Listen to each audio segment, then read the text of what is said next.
Hi hello ನಮಸ್ಕಾರ ಸ್ನೇಹಿತರೆ, welcome to ಜ್ಞಾನ ಸಂಗಮ. ಸ್ನೇಹಿತರೆ, ತುಂಬಾ ಜನಕ್ಕೆ ಅನಿಸ್ತಾ ಇರುತ್ತೆ, ನನಗೂ ಒಬ್ರು ಯಾರಾದ್ರೂ ಮೆಸೇಜ್ ಮಾಡೋರು ಇರ್ಬೇಕಿತ್ತು, ಕಾಲ್ ಮಾಡಿ ಮಾತಾಡೋರು ಇರ್ಬೇಕಿತ್ತು. ಅಥವಾ ಇನ್ ಕೆಲವ್ರು ಇರ್ತಾರೆ, ಅಯ್ಯೋ ಯಾಕಾದ್ರೂ ಫೋನ್ ಮಾಡ್ತಾಳಪ್ಪ ಇವಳು, ತಲೆ ತಿಂತಾಳೆ. ಅಯ್ಯೋ ಯಾಕಾದ್ರೂ ಮೆಸೇಜ್ ಮಾಡ್ತಾಳಪ್ಪ ಇವಳು, ತುಂಬಾ ತಲೆನೋವು ಕಣೋ, ಯಾಕೋ ಇವಳು ತುಂಬಾ ಜಾಸ್ತಿ ಆಗೋಯ್ತು, ಇರಿಟೇಷನ್ ಆಗ್ತಾ ಇದೆ ಇವಳ್ದು ಅಂತ ಎಲ್ಲ ಮಾತನಾಡ್ತಾ ಇರ್ತಾರೆ. ಯಾಕೆ ಹುಡುಗಿಯರು ಅಥವಾ ಮಹಿಳೆಯರು ಒಬ್ಬರಿಗೆ ಪದೇ ಪದೇ ಕಾಲ್ ಮಾಡೋದಾಗ್ಲಿ, ಪದೇ ಪದೇ ಮೆಸೇಜ್ ಮಾಡೋದಾಗ್ಲಿ ಮಾಡ್ತಿರ್ತಾರೆ ಅನ್ನೋದ್ರ ಕುರಿತಾಗಿನೇ ಇವತ್ತು ನಾವು ವಿವರಿಸ್ತಾ ಹೋಗ್ತೀವಿ. ಇದು ಸೈಂಟಿಫಿಕಲಿ ಮತ್ತು ಸೈಕಾಲಜಿಕಲಿ ಪ್ರೂವ್ ಆಗಿರುವಂಥದ್ದು ಎಲ್ಲ ಫ್ಯಾಕ್ಟ್ಸ್ಗಳು. ಯಾರ್ಯಾರು ಇಲ್ಲಿವರೆಗೂ ಚಾನೆಲ್ನ ನೋಡ್ತಿದ್ದೀರಿ, ದಯವಿಟ್ಟು ಚಾನೆಲ್ನ ಸಬ್ಸ್ಕ್ರೈಬ್ ಮಾಡ್ಕೊಳ್ರಿ, ಹಾಗೆ ಇನ್ನಷ್ಟು ಜನಗಳಿಗೆ ಶೇರ್ ಮಾಡಿ. ಮತ್ತೆ ನಿಮಗೆ ಈ ಕಂಟೆಂಟ್ಗಳು ಅಥವಾ ವಿಷಯಗಳು ಇಷ್ಟವಾದ್ರೆ ಖಂಡಿತವಾಗ್ಲೂ ಕಮೆಂಟ್ ಬಾಕ್ಸ್ನಲ್ಲಿ ತಿಳಿಸಿ. ಲೈಕ್ ಮಾಡೋದ್ರ ಮೂಲಕ ಇವತ್ತಿನ ವಿಡಿಯೋನ ಶುರು ಮಾಡ. ಮೊದಲನೇದು ಅಟೆನ್ಷನ್. ಈ ಅಟೆನ್ಷನ್ ಅನ್ನೋದು ಯಾರಿಗ್ ಬೇಡ ಹೇಳಿ, ಎಲ್ಲರೂ ಕೂಡ ಬಯಸ್ತಾರೆ. ನನ್ನನ್ನು ಜನ ನೋಡ್ಲಿ, ನನ್ನ ಜೊತೆಗೆ ಮಾತಾಡ್ಲಿ, ನನ್ನನ್ನು ಗುರುತಿಸ್ಲಿ ಅನ್ನುವಂಥದ್ದು ಎಲ್ಲರ ಹಂಬಲ. ಅದೇ ಹೆಣ್ಮಕ್ಳಲ್ಲಿ ಅದು ಸರ್ವೇ ಸಾಮಾನ್ಯವಾಗಿ ಇದ್ದೇ ಇರುತ್ತೆ. ಅದರಲ್ಲೂ ಈ ಹುಡುಗಿಯರು ಯಾರಿಗಾದ್ರೂ ಪದೇ ಪದೇ ಫೋನ್ ಮಾಡ್ತಾರೆ ಅಂತಂದ್ರೆ ಅದರಲ್ಲಿ ಮೊದಲನೇ ಕಾರಣ ಇರ್ಬೋದು ಅಟೆನ್ಷನ್. ನಮಗೆ ಸಮಯ ಕೊಡ್ಲಿ, ನಮ್ಮ ಜೊತೆ ಮಾತನಾಡ್ಲಿ, ನಮ್ಮ ಜೊತೆಗೆ ಸಮಯ ಕಳಿಬೇಕು ಅನ್ನೋದು ಅವ್ರ ಮನಸ್ಸಿನ ಇಂಗಿತ ಆಗಿರುತ್ತೆ. ಅವರು ತಮ್ಮ ಅಟೆನ್ಷನ್ಗೋಸ್ಕರ ಪದೇ ಪದೇ ಫೋನ್ ಮಾಡಿ ಮಾತನಾಡ್ತಾ ಇರ್ತಾರೆ, ಅಥವಾ ಪದೇ ಪದೇ ಮೆಸೇಜ್ ಮಾಡಿ ನಿಮ್ಮನ್ನ ಎತ್ತರಿಸ್ತಾ ಇರ್ತಾರೆ, ನಾನಿದ್ದೀನಿ, ನನಗೂ ಟೈಮ್ ಕೊಡು ಅಂತ. ಇದು ಮೊದಲನೇದು. ಇನ್ನು ಎರಡನೇದು ಟ್ರಸ್ಟ್. ಸರ್ವೇ ಸಾಮಾನ್ಯವಾಗಿ ಯಾವ ಹೆಣ್ಮಕ್ಳು ಬೇರೆಯವ್ರನ್ನ ತುಂಬಾ ಸಲೀಸಾಗಿ ನಂಬೋದಿಕ್ಕೆ ಹೋಗಲ್ಲ. ಯಾಕೆಂದ್ರೆ ಅವರು ಭಾವನೆಗಳನ್ನ ತುಂಬಾ ಚೆನ್ನಾಗಿ ಅರ್ಥ ಮಾಡ್ಕೊಳ್ತಾರೆ. ಹಾಗೆ ಬೇರೆಯವರ ಮಾತುಗಳನ್ನಾಗ್ಲಿ, ಬೇರೆಯವರ ಚಲನವಲನಗಳಾಗ್ಲಿ ತುಂಬಾ ಸಲೀಸಾಗಿ ಅರ್ಥ ಆಗ್ಬಿಡುತ್ತೆ ಅವ್ರಿಗೆ.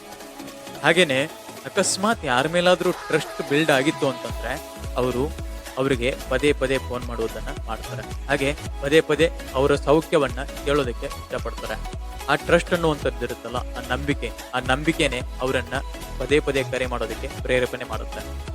ಅದು ಸ್ನೇಹಿತರಲ್ಲಾಗಿರ್ಬೋದು, ಪ್ರೇಮಿಗಳಲ್ಲಾಗಿರ್ಬೋದು, ಇಂಥವರಂತೆ ಇರುವುದಿಲ್ಲ. ಆದ್ರೆ ಯಾರ ಮೇಲೆ ಜಾಸ್ತಿ ನಂಬಿಕೆ ಇರುತ್ತೋ ಅವ್ರಿಗೆ ಈ ಹೆಣ್ಮಕ್ಳು ಅಥವಾ ಹುಡುಗಿಯರು ಪದೇ ಪದೇ ಕರೆ ಮಾಡ್ತಾರೆ ಅನ್ನುವಂಥದ್ದು ಕೂಡ ಸೈಕಾಲಜಿಕಲಿ ಪ್ರೂವ್ ಆಗಿದೆ. ಮನಸ್ಸಲ್ಲಿ ಸಾಕಷ್ಟು ಪ್ರೀತಿ ಇರುತ್ತೆ, ಕಾಳಜಿ ಇರುತ್ತೆ. ಈ ಎಲ್ಲ ಕಾರಣಗಳಿಂದಾಗಿನೇ ಆ ಹುಡುಗಿ ನಿಮಗೆ ಕರೆ ಮಾಡ್ತಿರ್ತಾರೆ. ಇನ್ನು ಮೂರನೇದು ಹಿಡನ್ ಅಟ್ರಾಕ್ಷನ್.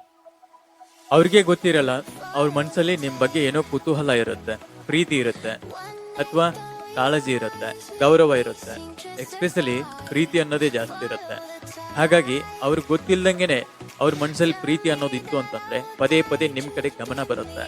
ಹಾಗಾಗಿನೇ ಅವರು ನಿಮ್ಗೆ ಕರೆ ಮಾಡೋದಾಗಿರ್ಬೋದು, ಮೆಸೇಜ್ ಮಾಡೋದಾಗಿರ್ಬೋದು ತುಂಬಾನೇ ಮಾಡ್ತಾರೆ. ಬಟ್ ನಿಮ್ಗೆ ಅದು ಇರಿಟೇಷನ್ ಅಂತ ಶುರು ಆಗುತ್ತೆ. ಆದ್ರೆ ಅವ್ರ ಮನಸ್ಸಲ್ಲಿ ಅವ್ರಿಗೆ ಗೊತ್ತಿಲ್ದಂಗೆ ನಿಮ್ ಮೇಲೆ ಪ್ರೀತಿ ಅನ್ನೋದು ಇರುತ್ತೆ. ಹಾಗೆ ಸ್ನೇಹಿತರಲ್ಲಿ ಕೂಡ ಅತಿಯಾದಂತ ಸ್ನೇಹ, ಅತಿಯಾದಂತ ಪ್ರೀತಿ ಅದು ಕೂಡ ಈ ರೀತಿಯಾದಂತ ಕೆಲಸ ಮಾಡಿಸುತ್ತೆ. ಆದ್ರೆ ಸ್ನೇಹಿತರಲ್ಲಿ ಈ ತರ ಲಕ್ಷಣಗಳು ಕಂಡು ಬರೋದು ಕಡಿಮೆ, 30% ಅಷ್ಟು ಕಂಡು ಬಂದ್ರೆ ಇನ್ ಮಿಕ್ಕಿರೋ 70% ಆಲ್ಮೋಸ್ಟ್ ಪ್ರೇಮಿಗಳು ಅಂದ್ರೆ ಪ್ರೀತಿ ಮಾಡ್ತಿರ್ತಾರಲ್ಲ ಅವ್ರಗಳ ಮಧ್ಯದಲ್ಲೇ ಈ ರೀತಿಯಾದಂತ ಲಕ್ಷಣ ಕಂಡು ಬರುತ್ತೆ. ಅದಕ್ಕೆ ಮನ್ಸಲ್ಲಿ ಏನೋ ಹೇಳ್ಕೊಳಕ್ ಆಗದಿರೋಷ್ಟು ದೊಡ್ಡದಿರುತ್ತೆ, ಬಟ್ ಹೇಳ್ಕೊಳಕ್ ಆಗ್ತಿರಲ್ಲ. ಆದ್ರೆ ಪದೇ ಪದೇ ಫೋನ್ ಮಾಡಿ ನಿಮ್ಮ ಕೇರ್ನ, ನಿಮ್ಮ ಕಾಳಜಿನ ವಹಿಸ್ತಾ ಇರ್ತಾರೆ. ಇದನ್ನು ಕೂಡ ಹುಡುಗಿಯರ ಸೈಕಾಲಜಿಕಲ್ ಅಲ್ಲಿ ಪ್ರೂವ್ ಆದಂತ ವಿಚಾರ. ಇನ್ನು ನಾಲ್ಕನೇದು ಎಮೋಷನ್ ಕಂಫರ್ಟ್ ಅಂತ. ಯಾವ ವ್ಯಕ್ತಿ ಜೊತೆಗೆ ಅವರು ಎಮೋಷನಲಿ ಕಂಫರ್ಟ್ ಆಗಿರ್ತಾರೆ, ಅಟ್ಯಾಚ್ಮೆಂಟ್ ನ ಬಿಲ್ಡ್ ಮಾಡ್ಕೊಂಡಿರ್ತಾರೆ, ಅವರ ಎಮೋಷನ್ಗೂ ನಿಮ್ಮ ಎಮೋಷನ್ಗೂ ಮ್ಯಾಚ್ ಆಗುತ್ತೆ, ಅಥವಾ ನಿಮ್ಮ ಭಾವನೆಗಳಿಗೂ ಅವ್ರ ಭಾವನೆಗಳಿಗೂ ಹೊಂದಾಣಿಕೆ ಆಗುತ್ತೆ ಅನ್ನೋದಿದ್ರೆ ಮಾತ್ರ ಪದೇ ಪದೇ ಕರೆ ಮಾಡ್ತಾ ಇರ್ತಾರೆ. ಯಾಕಂದ್ರೆ ಅವ್ರಿಗೂ ಒಂದು ಕಂಫರ್ಟ್ ಝೋನ್ ಅನ್ನೋದು ಬೇಕಾಗಿರುತ್ತೆ. ಅವ್ರ ಭಾವನೆಗಳಿಗೆ ತಕ್ಕದಾಗಿ ಬಿಹೇವ್ ಮಾಡುವಂಥವ್ರು ಅಥವಾ ಅವರ ಭಾವನೆಗಳಿಗೆ ಅನುಗುಣವಾಗಿ ಟ್ರೀಟ್ ಮಾಡುವಂಥ ವ್ಯಕ್ತಿಗಳು ಯಾರಾದ್ರೂ ಇದ್ರೆ ಅವರ ಸಾಂಗತ್ಯ ಅಥವಾ ಅವರ ಸಾನ್ನಿಧ್ಯವನ್ನ ತುಂಬಾ ಅಪಹಪಿಯಿಂದ ಬಯಸ್ತಾ ಇರುತ್ತೆ ಆ ಜೀವ.